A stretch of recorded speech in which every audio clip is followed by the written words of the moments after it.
everyone for joining Education Workforce Development Committee meeting. My name is Councilmember Shay Adams Stafford and I'm serving as chair. Today is Monday, February 9th, 2026, and we'll start the roll call. Chair Adams Stafford, present. Vice Chair Burrows, Present. Member Doga, Present. Vice President, roll call. Vice Chair Wilson. I'm here. And I'd like to note that Councilmember Sid Harrison has excused himself for today. Thank you. Thank you. So for our agenda today, we will have two briefings from the Georgia County Community College and Prince George County Memorial Library system. With us today are members of Executive Cabinet to present both agencies. Thank you all for your leadership and your respective role, for your commitment to County Council's Education and Workforce Development Committee. I want to give special recognition to Dr. Philip Williams, the president of Prince George Community College. We are grateful for your presence today and for your leadership. Thank you for taking the time to be with us here in person. So our agenda item will be a briefing from the Prince George's Community College, and I will turn it over to the EDD Committee Director, Dr. Arun Parak, for an overview introductions. Thank you. Good afternoon, Madam Chair, members of the County Council. My name is Dr. Arun Parak, Director of Education and Workforce Development Committee. Our first briefing, we have Dr. Felicia Williams, President, Dr. DeAndre Jones, Associate Vice President, Partnership Economic Development, and Dr. Yvette R. Dunn, Director of Governmental Relations and Community Outreach. The presentation today will focus on how community college is strengthening academic pathways across the span high demand field and expand skill trade and workforce pathways for youth and adult learners. I will now turn it over to our presenters for the briefing. Thank you so much. Good afternoon, Madam Chair, and to all the members of the committee. It is a privilege to be able to be here this afternoon and share with you on behalf of Prince George's Community College our response really to economic and workforce development, in particular as we get that across the lifespan of the members of our community. If we put up presentation, thank you. Next slide. Next slide. Just to give you a bit of an overview of our demography as time, this was the last year we were listing again 30,000 students, and you can see in this that we're looking at division of credit and continuing education students. In number, we're about 50 in terms of number of individuals participating in programs, continuing education programs. But when we look at this based on full-time equivalency, the majority a credit-bearing institution, which means our students are actually going to be pursuing credit certificates and degrees. But we have a very, very strong personal enrichment as well as workforce development programs that are offered through continuing education. Slide.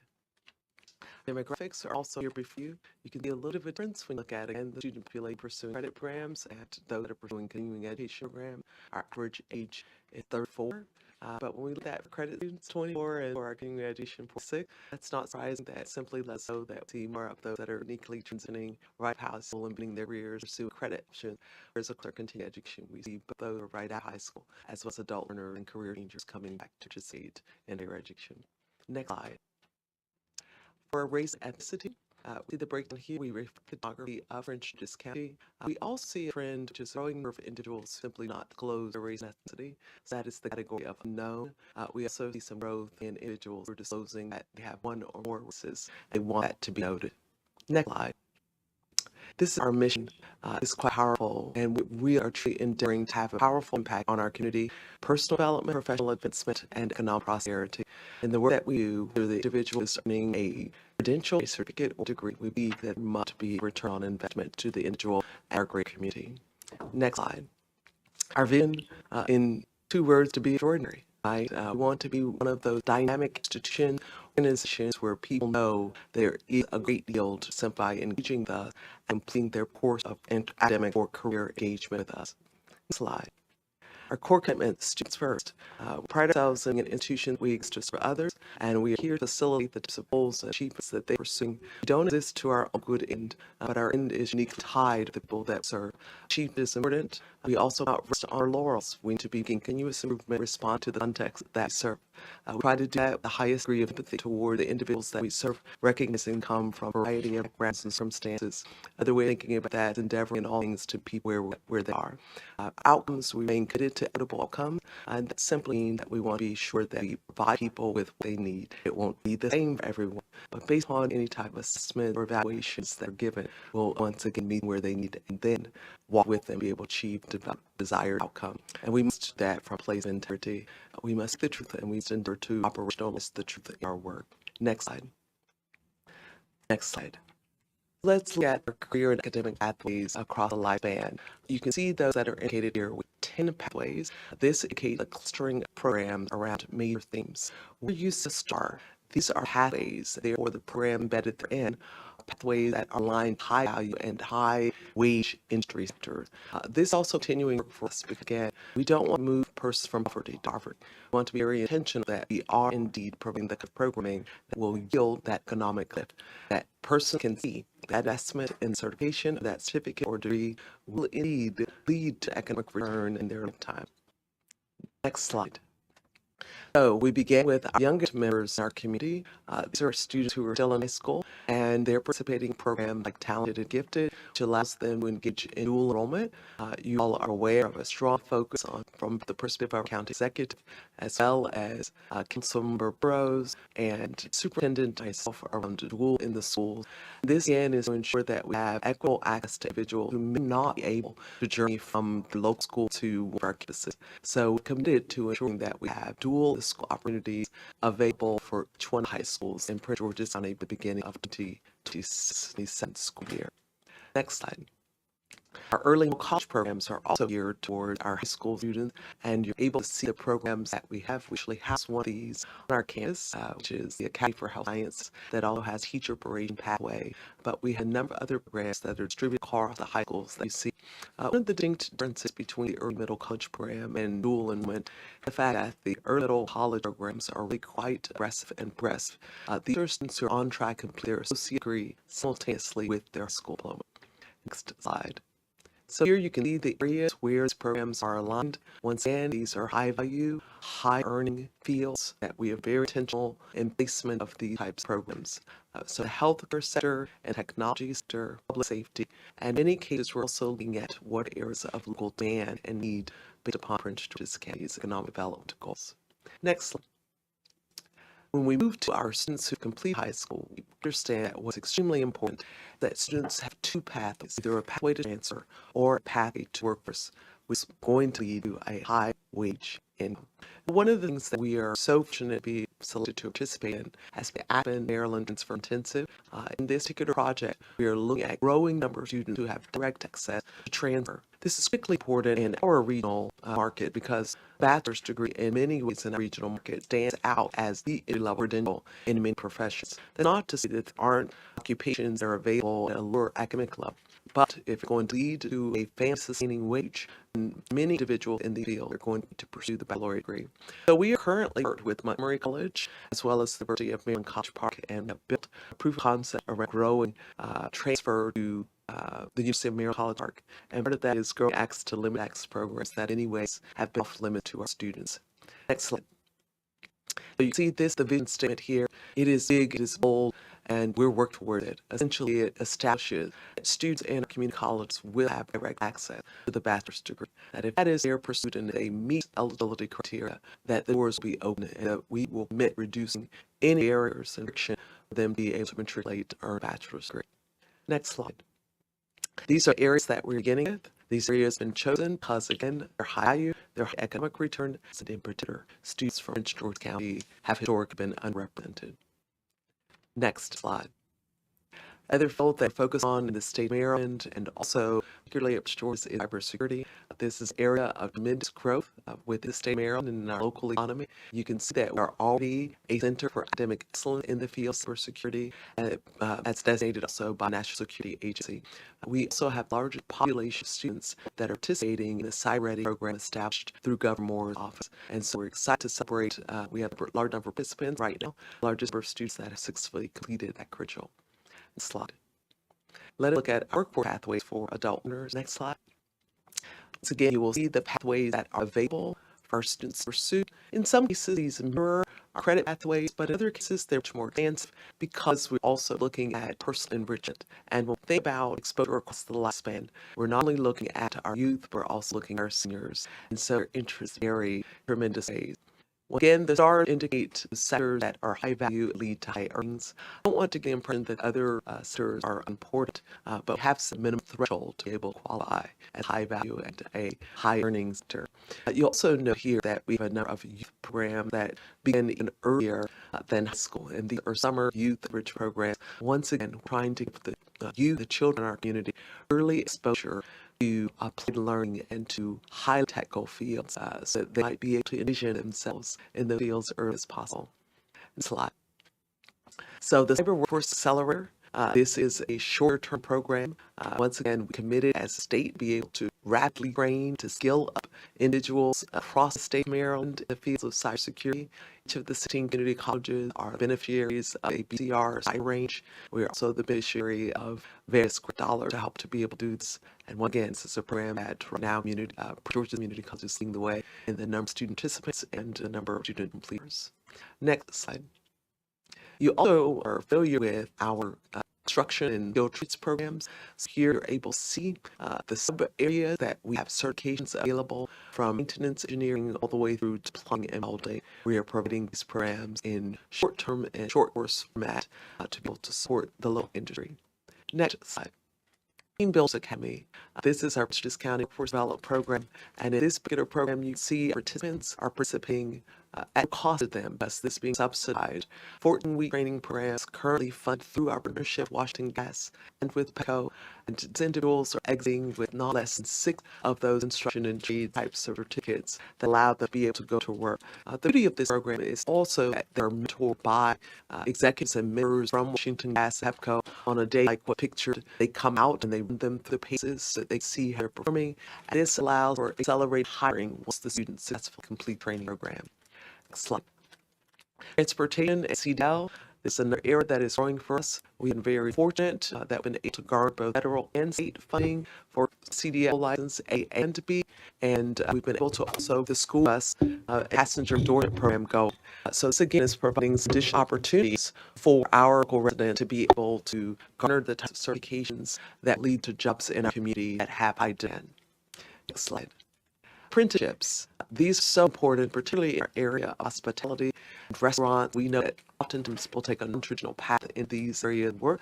While the degree can be very valuable, it is time on task spent under mentored leadership makes a difference. And so we turn our attention to focusing on apprenticeships in a very meaningful way and extending that again across and beyond just the typical fields of construction and trade to restaurant manager and hotel manager. Next slide. Also looking at all of our student population, we know that many members of our local community bring opportunity to become more proficient and learn the English language. So our ESL program is also one of the sets of classes that extend across the lifespan of individuals. And so we provide this deep exposure and enrichment with English language for intermediate and advanced learners to be able to develop the skills that will lead them into the workforce. We have some very introductory certificates that become related to childcare, healthcare, and construction. Next slide. Also have programs that are deeply focused on what they might do in the workforce. From adult education side, we actually offer diplomas for individuals, Maryland High School diploma. They're creating a portfolio that allows them to be able to showcase the mastery of the language and for them to be able to continue into credit and our continuing education programs. Next slide. And finally, what I'd like to share with you is our deep commitment to all the members of our community, including our returning citizens. And it's so important that when people have paid their debt to society, that we welcome them and offer opportunity for them to be stable when we return them. Beyond just food and housing, it's extremely important that we contribute their ability to go work, because we know that that significantly reduces the rate of recidivism. So we are partnered again with the county in our Welcome Home program, and there we are offering individuals opportunity to go through our workforce development and training programs. This subsidized program as well provides wraparound support services, provides training and work in collaboration with the industry to ensure they're able to move directly into jobs that will be a constructive return to them in a very short period of time. Next slide. So that point, I thank you so much for the opportunity to be able to share, and we will gladly answer questions that emerge from the committee. We also have been provided a series of questions that we're happy to respond to as well. Thanks so much for that presentation, and a few questions before I turn it over to my colleague. So it was just so encouraging to see so many of the connection that you all made our school system, and as a former educator in trade school, I think that this is just a through line that we really need to explore and how to strengthen that. So I wanted to get clarity on a couple of things. If you could talk more about so the early college model you have right now, are they servicing middle schoolers, or is it just high schools within Academy of Health Sciences and CIT? CMIT for all the high schools that listed there. So there's 7 different programs at different schools. Surfacefield has one, for example, but they are high school programs. Now, if student is taking advantage of dual enrollment via homeschool models or via the Talented and Gifted program, then it would be participating at a younger age. Good. Because I'm aware of some school districts that have an early middle school or college in their campus. And sort of how has impacted graduation rates and supporting students with sort of visualizing those on a campus. I just want to get some clarity on who attending I may say Yeah, all and of the ones set for the Academy for Sciences that are on site at that. okay. Oh, So, at high school. Okay. so Mm-hmm. the Academy for Science is on site at GCC's Largo campus, but others are on site at the high school where you see they're into. Right. And so I'm interested to envision and think a bit more about sort of what your thoughts are on roles that bring younger students onto the college campus. What I've seen in some neighboring districts. So one of we talked about technology as one of your core areas where you have a path for students. And I want to dig to that a little bit more, specifically in regards to quantum. So we're the Cap Quantum here in Stewart County. And so, thinking about how we prepare students for potential careers there or, adjacent industries. And so I just wanted to get your thoughts on, as you see the landscape, maybe what needs to be done generally to support students intentionally considering going into that very specific aspect of emerging technology. Yes, thank you for the question. A great question. So we studied quantum in partnership with a regional task force for the Okay. past 3 years. That allowed us to a little bit of an early start. I'd say at community college level. As you know, University of Maryland has been leading this work in the state of Maryland, and then our regional task force also working with George Mason, who's been a large part of it. So of things that I'll do that happened in a 3-year time period. George Mason has created a summer camp, and so as of our participation in that task force, we've been able to guard seats for Prince George County high school students in the George Mason camp, which is a residential camp. So the students get to go there and to stay on campus for a week in the summer. What also has resulted in is the development of a set of sequence of quantum classes for us at college, and we're in our computer science and engineering program. So that has already been approved at this level. Introduce those classes and just to see how we can begin to work forward from the degree to the implementation of that high school program. As looked at other parts of the country where they've done this successfully, done it successfully by looking at the quantum adjacent fields. And what I mean by that, you just don't start teaching quantum at the elementary level. So thinking of what are the quantum adjacent fields that we need to hone in, we need to lean into, right? And it really is math and science. I mean, there's no escaping math and science, and making sure that our students are engaging deeply in math and science all the way through the matriculation at in secondary education, honestly. So it's introducing that is justifying the kind of lab experiments and the kind of applied learning exposure they're having, making sure that they don't stop out math and science because they've met minimum criteria their senior year want to go in those fields. We need them to stay with for a longer period of time to provide more enrichment activities that help them make quantum touchable, right? It's one of those high-end kind of field that oftentimes does feel touchable. It feels much more theoretical. So the importance of exposing, again, students to those recent fields, the computational sciences, the chemistry, physics in particular, is critically important. So we pursue to have those core-based skills and get it involved in that very, very early. We have indeed brought the content curriculum to our degree program at the college. And this makes me think, colleagues, just about sort of what we've been discussing in terms of, sorry for think first that response. It just made me think, colleagues, about what we talked about in terms of summer and SEAM and Saturdays. We've been trying to develop, we to be influenced by the community college because they're doing the deep work, taking that large theoretical topic, disaggregating so that students can understand it, and that be in alignment with what Park and Planning is putting out to students in the summertime, their STEAM programs. Because the original program we developed for Saturday school, that STEAM work, that was aligned with school SIM goals, and but I think that we can take it a step further because this is a priority of the county, and having some influence from you into what students would to understand, again, to think about as a field. And I think that's a collaboration we help to facilitate even just our discussion. That was fantastic. And how parents, families, again, Right. what is it? One of the things we started 3 years ago was give us plain speak language. I mean, as academics, we understand it, but translating that to our community, to our families is really important. That's why the summer camps and the JCPs where, students can play around with some quantum computer doesn't really look like a computer to a student, right? And so that exposure makes a difference. It makes it real, makes it tangible, and we have to find more opportunities to do that. Right. And I'll just ask the last question here. I was interesting to see your connection needs work there. I'm always on to, as mentioned, I started at school, and I think one of the big challenges supporting students passing that CER exam, and sort of there's challenge that students face, sort of what we're seeing the high school level, desiring to go into trade, have challenges with those exams. So just kind of, we have the enrollment program that's pushed out into our school system now, which is fantastic. Thank you so much to our parents for that work.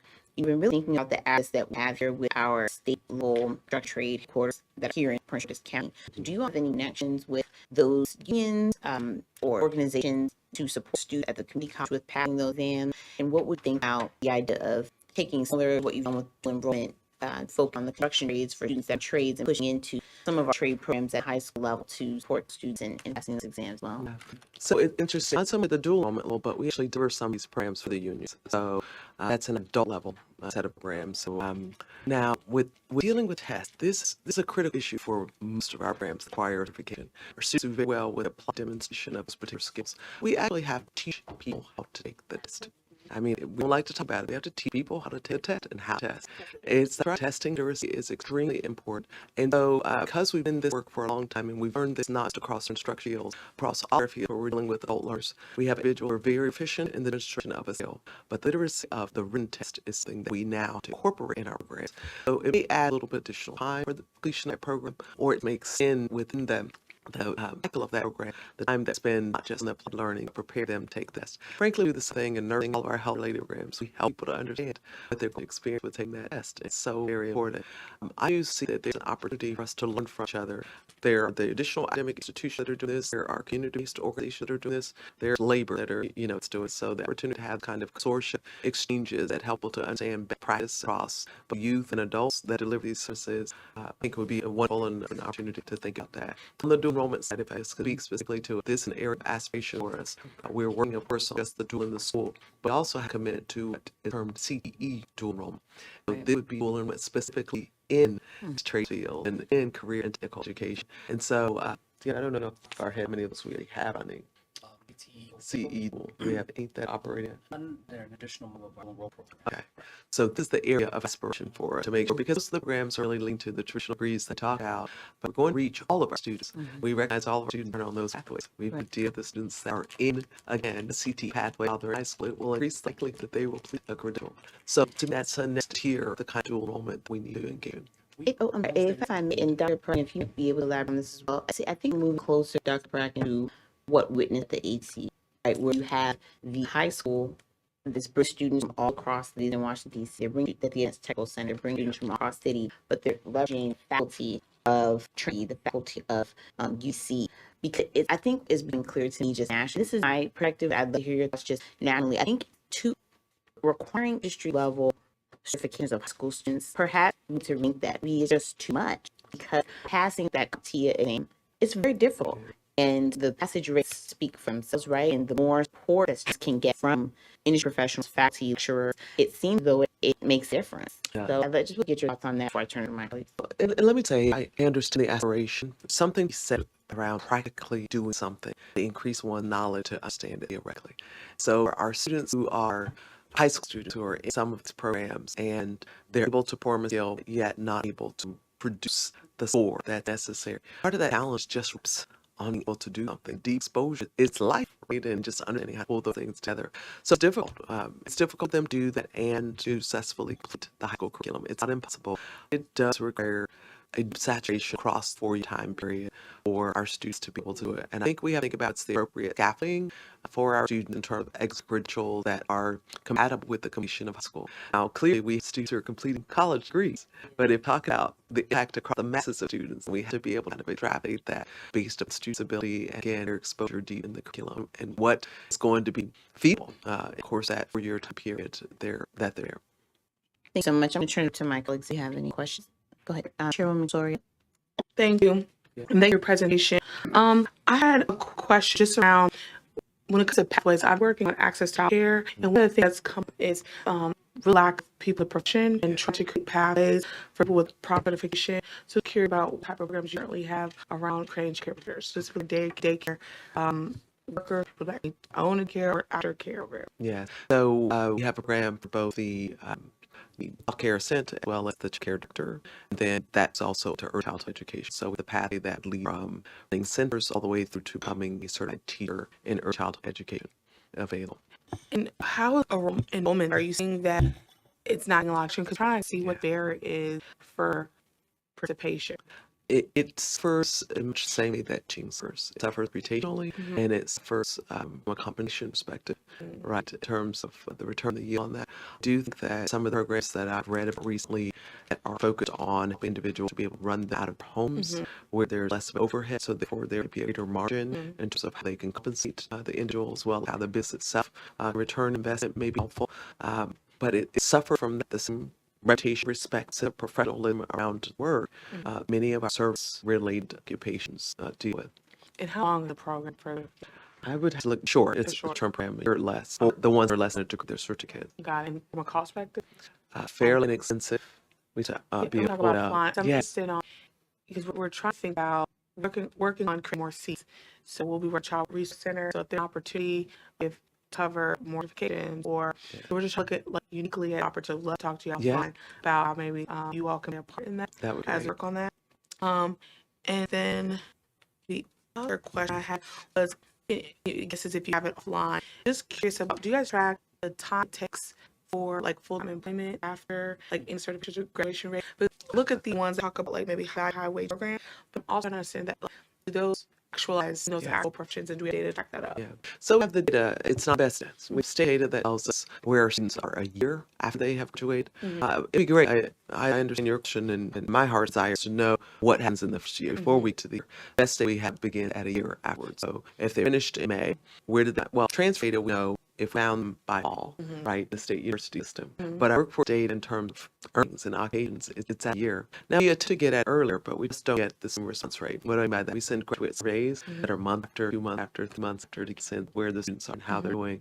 By then, people learn their into life and typically not responding as much to, form higher education institution, or they're responding more to where they are if transfer student. But that's what I want to know. I mean, that's the struggle in data. And there's much longitudinal data beside the year. Our economic impact data tells us if they're still 3 years later, right? It tells us how much they have improved their earnings. In other words, so we can look at real stuff, ROI, return on education, return on investment after they have completed a credential.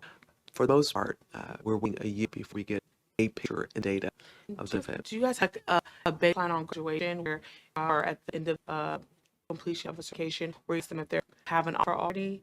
We Like, do. okay. Do that anecdotally. It's based on programs we survey students. So one of the surveys is to find out. So twofold. The students, if that credential is intended to lead transfer, we're asking them about if they lied and been accepted and where headed for all transfer. If that's a non-transfer degree or a credential that's supposed to go to workforce, then we're asking them to find out do they have an offer, do they have a job, and so on and so forth. So we do that again in our graduate survey. So students who want to graduate in May, they apply to graduate in January. Right. And then we start reviewing the transcript and make sure that it's a match between the credential and course. Once we certify them that they'll be eligible to graduate, they also start communicating with them to identify the kind of outcomes that you ask about. It'd be interesting if we could those reports too, because it would be valuable to just allocate how many people are getting offers in program that they actually studied in. Yes. And the last question, I saw cybersecurity, but just wondering on AI certification, and how's that being rolled in the work that you're doing? Fantastic. Another new program for us, like Quantum. In fact, just and I spent the morning into conversations about AI and where we are. So one, some of Quantum, we have bought an AI certificate into a curriculum, and that's already adopted. We're already looking at AI students so quickly. We're already looking at making modifications and moving to some advanced courses there. One of the things I think will be more found in our conversation this morning is to actually redesign. We have a entry-level technology course that require for all degrees and students. So and we're talking about this day and age, AI is unavoidable, and really need to teach people the responsible utilization and employment of AI. So we think of the redesign, the interior of that course content so it incorporates what they need to know, such then as students like taking NC 1101 that's from Com. Everyone has to that to earn a degree. Well, of course, we're required course that everyone has to take, so they would at least have a threshold of exposure. And another individual really want to go deeper, they could pursue the certificate and the degree. We've tied in those three fields that we've had: quantum, data science, and artificial intelligence. So those are three in the sector of expansion for us. So, thank you, Chair. Thank you so much. Were there any other questions? Councilman Burrows. Thank you, Madam Chair, and thank you, Madam President, for being here. And did receive some questions for you from Betsy Ramirez, who is Accounting Service Education Liaison. I want to make sure that I link the team, her, Dr. Parakin, as we explore ways to get county government more connected with school system, community college, memorial library system. Are there any other sort of initiatives that you think would make a difference to young people on your campus that would require kind of several of the different agencies work together? That's a good question. And I think working on, right, for example, dual enrollment is one, early middle college is one, transfer is another. For us to be able to do that well, we need all the systems, right? It's from K-12 all the way to universities even, to be able to work together, streamline that, and provide the appropriate types of services. When we look at co-requisite services and student supports, we certainly could do that better if there wasn't a diminishing return. The student move from one system to another. Some of that might take form of legislation, right? Because our students carry different status indicators K-12 than they do at the college and university level. So student that was supported farms, being rich lunch, transitions tests that may or not be eligible for help, right? So big system things that allow for students to move seamlessly without experiencing a reduction support or an adjustment. The same for our students as continuing on. We may have lots of around support at the community college level, but see that some of our students who are very bright, one of the factors that works against them in the university system just they have this level of wraparound support that's available, can navigate in the same way. Some of the system challenges that if we had a way to think about that for the team, I believe that would indeed make a difference. One of the areas which is really infrastructure piece, it's thing and it's important, but it's in the background. That is the ability to share data. It's so hard to, it is so complex. We each have protected responsibilities for clients, the students, families that we serve. This information that we get as early as possible allows us to be proactive rather than reactive in responding to students, families in our communities, and to offer them the right opportunities. So we had what broad and what scale data sharing agreements to make a difference. So again, allows us to say to a family or to extend to family opportunities that otherwise have to be again, K-12, they're there provided when they cross that threshold in higher ed. If they initiate it, we don't know. Right? But if we had that information, we could initiate more opportunities toward our student population, our prospective student population. That's great. I think all of those things that, Madam Chair, we should consider taking up. One of the areas that come to mind is that you had the was it like the Black male student program. I know we expanded to maybe male color student program on campus, but then at one point in time, the federal government was not given up to responsibilities and either stop funding or reduce funding for it. Well, what's the status of that program? So that program is now a unisex program. We had male program and we had a program that was targeted at male, and essentially federal governments that could not have under programs. So we have consolidated those programs and it's branded internally as Strive. So they're continuing to do the work and they are working with males and females as well as individual identified as non-binary. Maybe Greg is data on program. Oh, yeah. Everything that I've heard about in the past has been it's been a pretty effective program, and this committee wants to look more into to be sort of. It would be nominal. Let me say that all of the programs related to our designation as a prominently Black institution and working intentionally with students based upon gender, again, for the purpose of realizing their outcomes, highly active. And we simply don't have freedom to do them in that same way anymore. And at this point, all of that funding, we've already had a significant portion of it expire at the end of 2025. Other phase of it expired in September, and we have a large portion that will expire the end of June of 2026. The sum total for us is $5.2 million of lost federal funding related to serving students in those programs.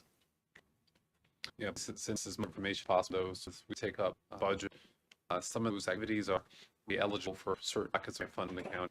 So well, thank you. Thank you much. And the last question is for federal workers. We've had so many federal workers lift and lead off during this time. And do you all have any resources or any counted anything for federal workers who can change careers? Yes, great question. We did not do any pricing discounting. What we did was create eligibility in areas that they might not have been eligible. Also worked very closely with the county as well as municipal leaders when this was happening. There were a number of town halls there. And so join in with all of this to ensure that our resources personnel there, we can really amplify open opportunities and jobs to that local community. We made more our criteria of eligibility for that funding. They would be eligible where more likely for federal financial aid it take a year for them to be eligible. And what I mean by that is because it takes a year to have loss of income for them to come below the threshold. If you just look at where earnings were, more than likely they'd not fall within the threshold eligibility. For all of the things that were related to our low funding, we were in the driver's seat to make those adjustments.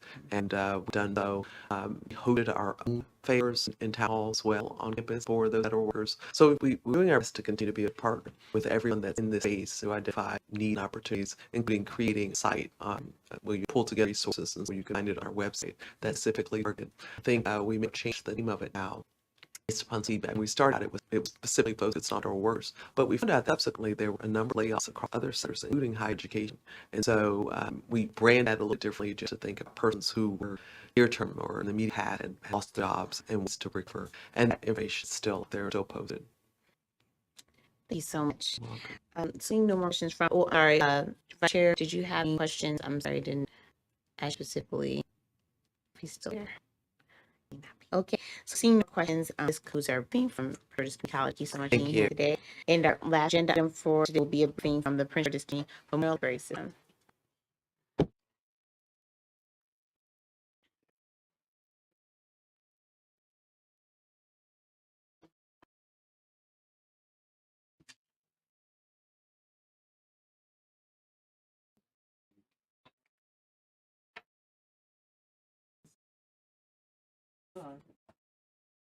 Please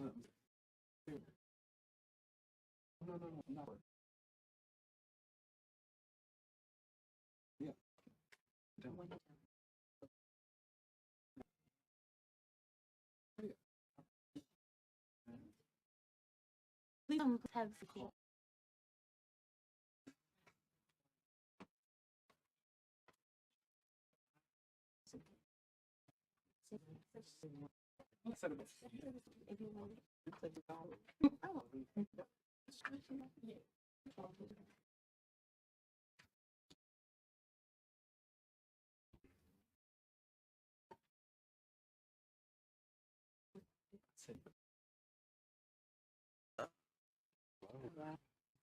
All right. Okay. I'm excited to be have you all before I say I'm a frequent visitor of the Memorial Library System. All of my kids were there almost every week, every other weekend. So thank you for all the work you do and all the services that you provide. And I'm going to turn it over to our EUD Committee Director, Dr. Rack, for an overview and introductions. Thank you, Madam Chair. For second briefing from Prince George County Library System, we have Dr. Wyndon, Chief Executive Officer, Ms. May Sutherland, Chief Operating Officer, and Mr. Cotton Kemp, Business Analytics Manager. Presentation today focused on library systems efforts in literacy, early learning, and family engagement, as well as adult and community programming. I will now turn it over to our presenters for the briefing. Thank you. Pleasure to see you again, Madam Chair, Council Member. We're very pleased and thank you for always very good here. Yes, particularly the staff who are working at it every day. It's great here. My 7-year-old said the library is her favorite. Is that right? Because it's quiet. Leonard and Larry, to be exact. Shout out, Leonard. All right. Let them. Thank you. So our colleagues are very pleased to be here, and including our overall program for data gathering, analysis, and organization, but specifically as it relates to our work in two areas we've been asked to focus on: literacy, early learning and family engagement, and adult and community programming. So for our discussion, so we say a bit about our overall program model with specific examples to help to provide some context. And we'll discuss what data tells us at present and over time, as well as our plans for expanding our data collection processes and direction, both in relation to our strategic plan and with regard to a number of other aspects of assessment. And we'll begin, I will ask if you could bring up the presentation. First slide, please. And Kevin Kim will begin with discussion of the collection and use of data in the library system. Hello, Chair. I am very glad to be here. My name is Len Kemp. I'm the Business Analytics Manager for the Library System. Do work with counties and the County Executive Office, provide the metrics for performance measures. We have a number of mechanisms tracking, both automated and manual. We use data visualization tool called Tableau that is provided through state grant from the Maryland State Library, which is through federal agency, Institute for Museum and Library Services. And I've actually been mentioning that grant program since 2016 for all public libraries in the state of Maryland. We manage many different services, including what you see here in the presentation, at a very granular level. So we go down each of our 19 branches and each of the different departments in the library system, including finance, material management, public services, program services, support services. We have all sorts of data we collect, including, as you can see here, our documents we have the calendar year 25. I'd just like to point out we had 1.5 million people entering our buildings with a calendar year. That really takes into account how popular branches we still are as a physical game, not just digital. And you see here the popular ones. March is very popular month for us visits as far as door count are concerned. Obviously, winter months a little lower. People tend to stay inside. We notice very seasonal trends when it comes to patron activities. We also have cardholder data, which isn't listed here, but I wanted to mention that we automatic cards for the public school students, and we call that link. So each student gets a card automatically when they're enrolled. We also have something called a Net Voter Score. It's a cross-entry model, weekly customer service, customer survey that's sent out to 15% of customers who have used our library with last week. And the break is certainly scores excellent across all of our branches. Score go from negative 100 to 100. And in January, overall score is 82.4, over 9,000 response. Next slide. So the Memorial Library System consists of firms for the library system designed to meet the diverse needs and interests of the community. In 2025, we hosted 7,143 programs attended by 150,896 participants. About 11% of all library programs, 750 last year, were conducted in partnership with other entities such as county agencies and local nonprofit organizations. And so you can see our sort of general trend for the program attendance as well as the number of programs offered by the library system. We have the next slide. We continue to anticipate slight increases in program participants over the coming year. Limitations to expand programming include staffing capacity, budget constraint, and space availability. We continue to creatively address these limitations. For example, branches with limited programs, such as Mount Rainier, which pictured here, partner with local businesses and organizations to bring library programming out into the community to allow a greater number of residents to participate. And so the program pictured here is our summer book crawl event that was held at the Mixed Food Hall in Mount Rainier. We also conduct group-based outreach efforts to bring awareness and library programs and services, community events. In 2025, library staff conducted nearly 300 outreach programs, reaching over 24,000 individuals outside of our library branches. Next slide, please. So for youth literacy, early learning, and family engagement of a number of key programs, including our Bookstores program, Storytime partnership with PCC Plus Infant Toddlers program. And these couple of programs are geared towards children birth by and their parent caregivers. And then moving towards elementary school age students, we have our Kids Achieve Club, Kids Read, Story Explorers, Read River. And for all ages, we have our summer and winter reading program. Just a quick plug, our winter Wizards challenge is ongoing. So if you haven't signed up yet, you can track their reading over the winter and be eligible for some wonderful prizes courtesy of the Washington Wizards.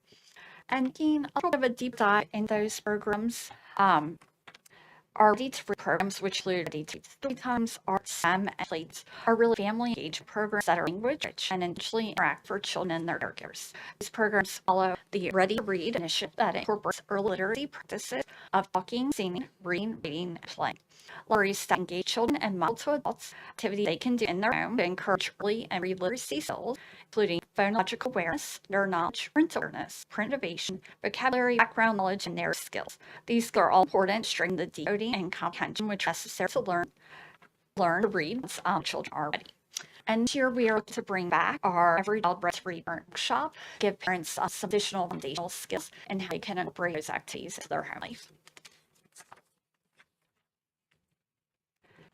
And no, we have limits, but just quickly to highlight two programs for our elementary age students. So our Kids Achieve Club gets participants actually on first this grade, and they receive one-on-one small group homework and reading support, help foster appreciation, continue learning, and boosting their reading skills. While open to all, it does target children who didn't have an English-speaking adult at home to help them with homework. And these are currently held at our Hydesville, Westville, Plattsburgh, Oxhill, Bowie, and Carroll, and Bridges, and we serviced around 2,000 individuals last year through that program. And the Kid Read Story Explorers to River programs for elementary students, and this really helps these various parts building reading skills, confidence, enjoyment for dynamic storytelling, reading practice, and reading therapy dog when you learning to read. Sometimes the confidence boost, getting to have a listen audience that's not judging you in terms of therapy dog be really beneficial. And these programs currently being held at our students for Laura Kettering, Carrollton, Hydesville, Spalding, and Swartz Clinton branches. Could we have our next slide? So this is our Book and Birth program. The dashboard shows the total active participants, the total books sent. Books Birth is we administer registrations, but do not do the delivery for it. It is made from the Lake Park Imagination Library located in Tennessee. It takes 3 months for the first to be delivered. As you can see here, we have January, and this is a future thing, so we'll have delivery phase for March 26, 17,617 0 to 5 registered get booked. It costs $2.60 per book. You can also, we've had a 1.2 million books sent with 46,000 total registrations since 2019. And in that program, we are growing it by about 150 participants every month. So have students who age out of it, say it's 5, but with new enrollments, we're actually about 150 new books every month for that program.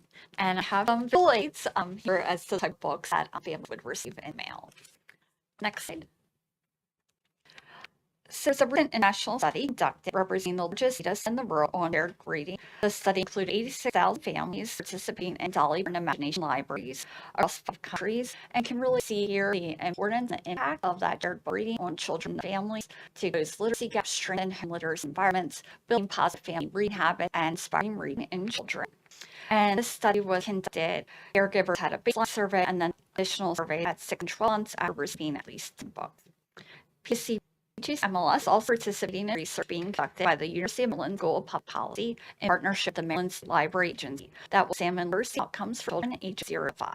This library systems like ours not collect or maintain this data that reveal correlations, causations between their programs and community literacy improvements. This project is to analyze how Maryland's public libraries measure their success of literacy development programs and identifies the strength in their policy position. So we're really looking forward to the result of that study and plan to incorporate some of the best practices into our assessment work so that we're more able to clearly identify outcomes for participants in our programs. Next slide. And then turning our attention to adult and community programming, some of our key programs we'd like to highlight today: career and resource fairs, our Library to Go Career Connector, One Learning Community Conversations, crawl, tech support, programs that we do in partnership with the Georgia County Community College, and which learning and support.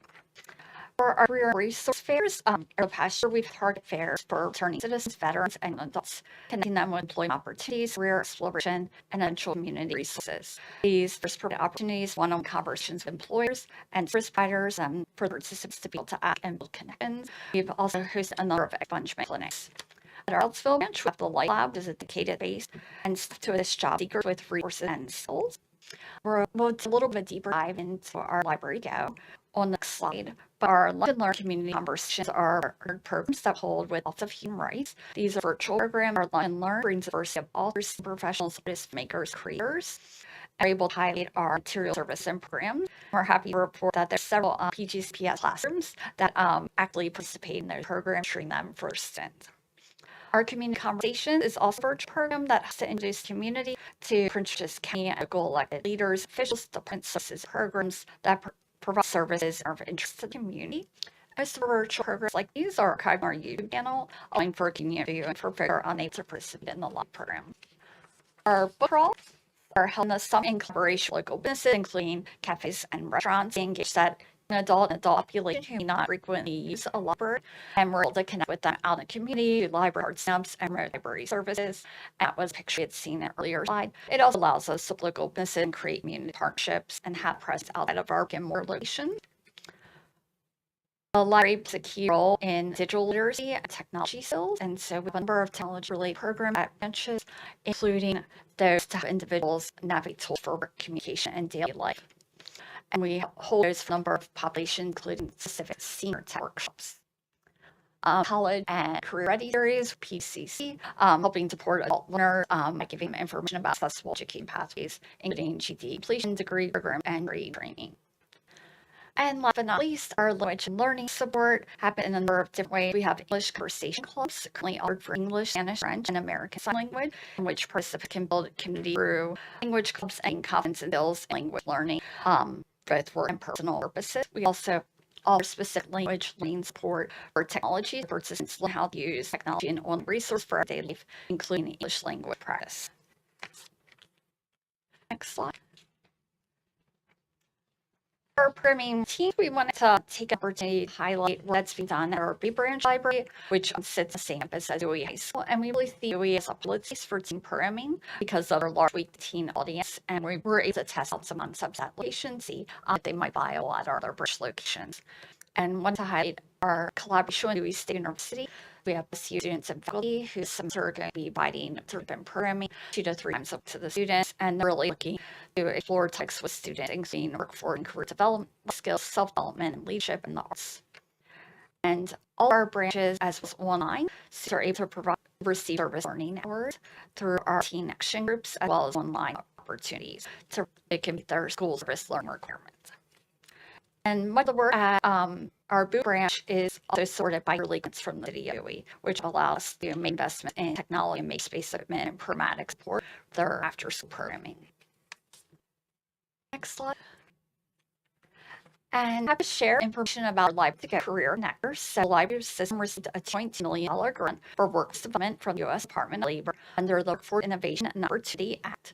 And this grant has fit the purpose of this mobile workforce development vehicle, materials, and 4 granted staff members.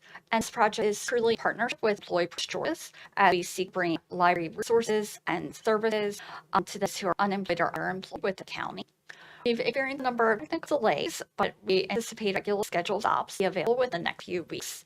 And information is available on our website, pcls.info/library2. Next slide. And I'll just conclude with saying a little bit more about our plans and our upcoming and future work. Particularly, I'm touching on a number of things related to workforce development, and the library system really has a substantial history in this area, including in partnership with Florida Prince George's. And we also prioritize the opportunity to support entrepreneurs and other businesses. And really, our role as a library facilitate access to information more broadly. As a result, as we look to the goal of economic development and economic development related information that which is available and which is made available to current business owners, also pension business owners, we look at the fact that as data made available from the state and from the county, certainly there are concerns in the state about the extent to which Maryland is a business-friendly location. We're in the process of developing a portal as a part of our overall web presence, connect to information that can support and inform the decision-making of those who are considering the county as a location for business enterprises. So one of the challenges is there's data, but it's not necessarily collectively available. And to a certain extent, maintaining the accuracy and currency of that data is important. So our goal is to try to continually update its resource with those current data. So it will be a dynamic space, it will be updated consistently with information. So our goal is to be a part of directly supporting county goals related to economic development. So building on a workforce development effort, our support for entrepreneurs, but also focusing on this vision of access to information. We'll see our slides, just source slides, which librarians have a already present. Thank you so much for this presentation. And as I said, one of those 1.5 million folks that are utilizing your services all the time, from Chess Club to the Read the Top to literally everything. We're here frequently, and I'm grateful again for all the work that you do.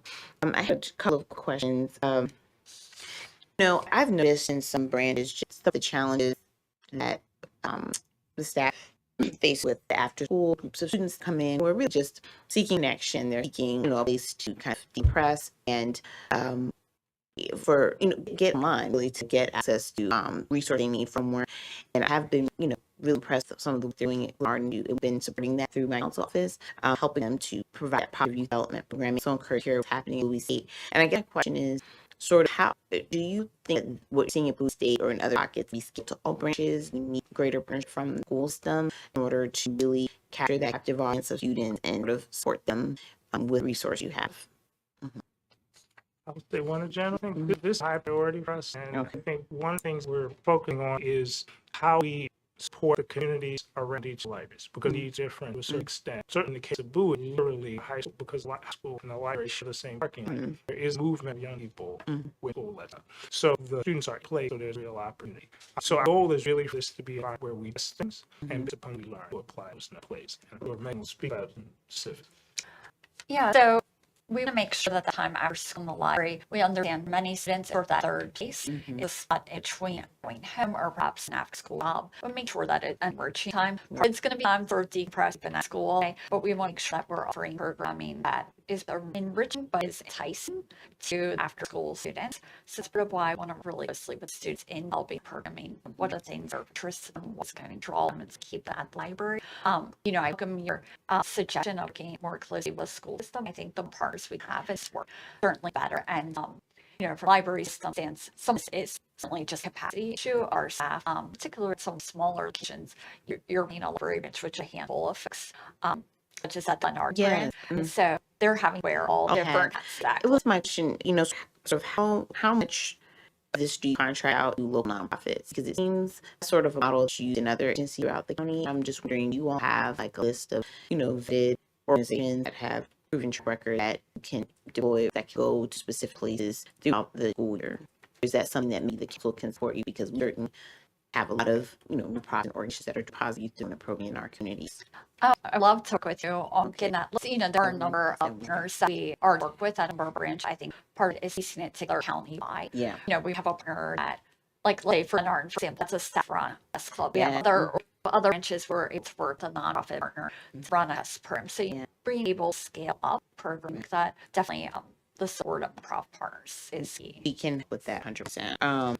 So the next question I had were around the program, the Books for Birth program, and thinking about early literacy. So I'm very happy to hear you're going to having courses to help train parents on how to teach their children how to eat, and something that I'm doing on the council and as a board member with work with different kindergarten educators, instructional coaches to provide them with funding to co-parenting courses to train their children on how to read. And the thing that scouts me when we're in the the story time was the missed opportunity I felt for basically the school system to provide the parents with basic summer enrichment activities or enrichment activities. And I think in some areas, the school system is providing some of those resources. Parents come in for summer, oh, what is your children? Here's the packet, or here's the website, or here's one page with QR code, at cross connection. And I'm just wondering, just, if we know the impact of early literacy and we know that we have Books Worth program, how might for partnership between like our hospital system, our library system, and our school system, so that as a baby is born, as part of your exit from the hospital, we just roll you in from birth, like right there at the hospital.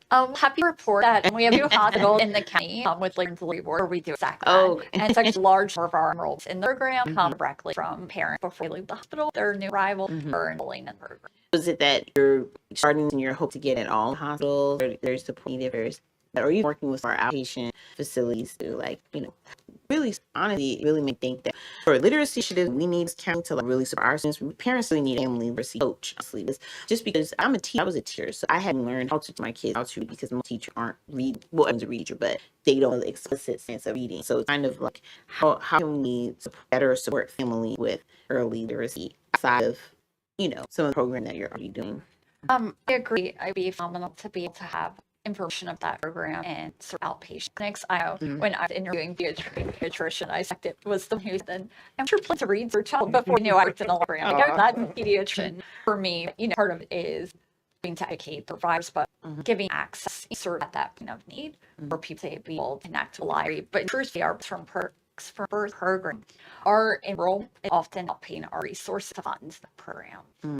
So something I'm always very clearly monitoring. County has been very generous in supporting the program. We also do see some support from the state through the governor's reader program as well, yearly grant, as well as we fundraising to help support that program. Let me ask a question. Are you able to be part of this at all? They have you brand new? Yeah, so how it works is the books we get the paperwork, we show that Dolly Imagination Library, and they actually typically mail books to the parents. It's interesting thing I've realized about books and children in libraries. You also have to have your own library, right? But at a certain point, my community, the parents actually get together a book swap where the parents pass their books to other kids in the community. So I'm wondering, how if books are there are not enough books, or the amount of enrollments are outpacing the books. I mean, the families could sign and say, I don't mind reading these books, because we get books a little free library all the time. We wouldn't mind if we got free, used, when people buy used books off of Amazon. I think the community would contribute to the books in circulation to increase books. Just a thought. I don't know. Yeah, this program is structured that's that already through it's already yeah. to handle all of that. But no, I'm making investments in not only that program, but also just our general collections budget to ensure that we're being up with the needs of our readers. They are all learn how to use books and be stewards of library booking, and that collection that we need many copies of every single title. I'm not apologizing in all the fines I have paid from district books. I'm sorry. It's been mine free since July of 2020. Really? It's fantastic. If you lose a book or a chip down pair, we work with you. Well, I spent last minute scouring. I said I'm paying any more lost book. We are not, and we've all of course. So my last question here, again, just I'm really grateful for you coming here today. In terms of the support multilingual families, just wanted to get a better understanding of sort of how you're doing that through your parent-facing programs to support families with just not first language and reading to children, getting with those sources. We offer a number of bilingual or multilingual storytime programs, and as we're moving into sort of elementary programs, things that you've called like after school homework help club, or getting children who might have a doll who is able to assist them with their homework at home. We tend to pair those up at the same time as our language learning for adults. So a family can come to the library, children can receive homework help, parent is receiving help in their English proficiency at the same time. So we try to pair two programs together. And do you have the programs specifically have? Do we have specific program for parents with special needs for story time? That's where we really work PGPS and their Instant Toddler program. That we've been doing that work for, I think there were 8 and expanded 7 branches. So the Instant Toddlers play days are happen either bi-weekly at those branches. So that we're bringing in with folks who are already connected to Instant Toddlers, also library customers who have self-identified those potential delays in their children and able to join that play group and receive their services for infant toddlers. Awesome. Thank you all so much for being here, and I apologize that there are people here, but I'm so grateful for the presentation. And so we will adjourn this meeting now, and I will want to show you all one quick thing from our last story time. was so nice. Oh,